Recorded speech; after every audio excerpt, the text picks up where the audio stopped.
উপস্বাস্থ্য কেন্দ্রে জল, পাশের দোকানে টেবিল পেতে চলছে কাজ। খোলা আকাশের নিচে সমস্যায় পড়ছেন রোগীর পরিজনেরা।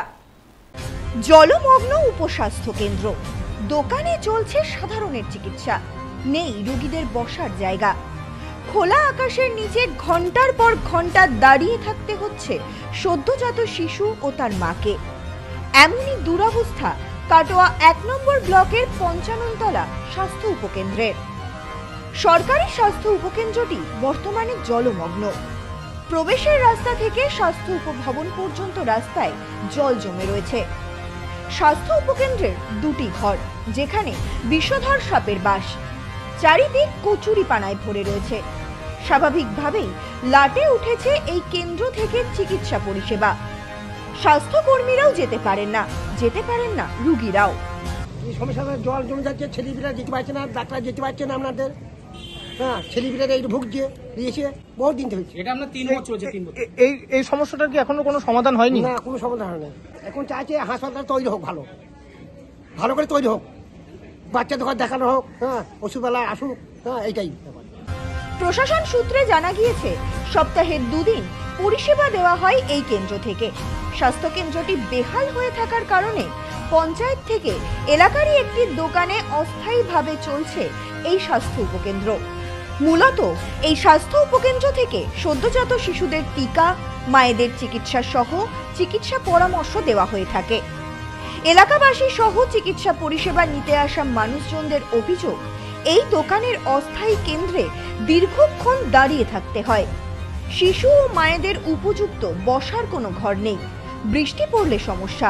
হসপিটালে জল জমেছে, ওখানে বনবাতারি প্রচুর সমস্যা দেখা দিয়েছে, সেই জন্য এখানে বাধ্য করতে অসুবিধা হচ্ছে, তো দাঁড়িয়ে থাকতে হচ্ছে। কোনো মানুষ একটু বসার জায়গা পাচ্ছে না, অসুবিধা তো বটেই। বাচ্চা নিয়ে আসতে তাদের আরো কষ্ট।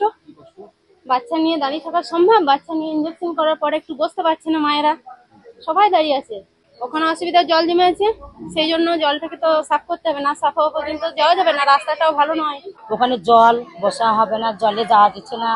তাই বলি এইটা নিয়ে আসছি, কোনো রকম বসতে পারছে না। ছেলেরই কত কষ্ট দাঁড়িয়ে আছে, ইঞ্জেকশন করে না পেয়েছি বসতে, আর উপায় না, ইঞ্জেকশন করতে আসতেই হবে, তার জন্য এসেছে। সবই সমস্যা হয়, বসার জায়গা না গেলে সমস্যা না। ছেলেরই তো দাঁড়িয়ে আছি, বসতে বলি তো বসে থাকতাম, সেন্টারে তো বসতে পারতাম ভালো করে, আর এখানে তো বসার জায়গা নাই। এই বিষয়ে স্বাস্থ্য আধিকারিক তাপস বাগ মৌখিকভাবে বলেন, বৃষ্টির কারণে কেন্দ্রটি জলমগ্ন। টিকাকরণ ও পরিষেবা দিতে অস্থায়ীভাবে দোকানের ঘর ব্যবহার করা হচ্ছে। এটা হসপিটালটা কোনো পরিবর্তন নেই, বহুদিন ধরে এইটা জল জমে যাচ্ছে। হ্যাঁ, ওখানে তো থাকার ব্যবস্থা নাই, তাই কোনো পরিবর্তন নাই। এটা তো বহুদিন ধরে আছে, তাইলে এরা কোথায় যাবে? একটা মার্কেটের মধ্যে দোকানদার জায়গা দিয়েছে, সেইখানে বসবাস করছে এখন, তাহলে এর কোনো একটা ফয়সালা নাই। এই বিভিন্ন ধরে এটা জল জমে যাচ্ছে। এই যে বাচ্চাগুলো এরা দাঁড়িয়ে আছে, এরা বসার জায়গা নাই, থাকার ব্যবস্থা নাই, যখনই যাচ্ছে তখনই জল দাঁড়িয়ে আছে।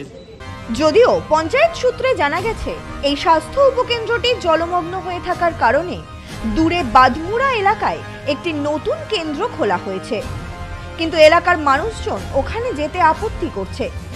বর্তমানে জল জমে থাকায় এলাকার একটি দোকান থেকে পরিষেবা দেওয়া হচ্ছে। Bureau report, news no man's land, Katwa. এবার আপনার নিকটবর্তী শহরে আরতি ইলেকট্রনিক্স রিটেল প্রাইভেট লিমিটেড। আরতি ইলেকট্রনিক্স বনগা, গোপালনগর, চাঁদপাড়া, দত্তপুকুর, হাবড়া, নগররুকড়া, বগুলা ও হেলেঞ্চাতে। ফোন 7076534320।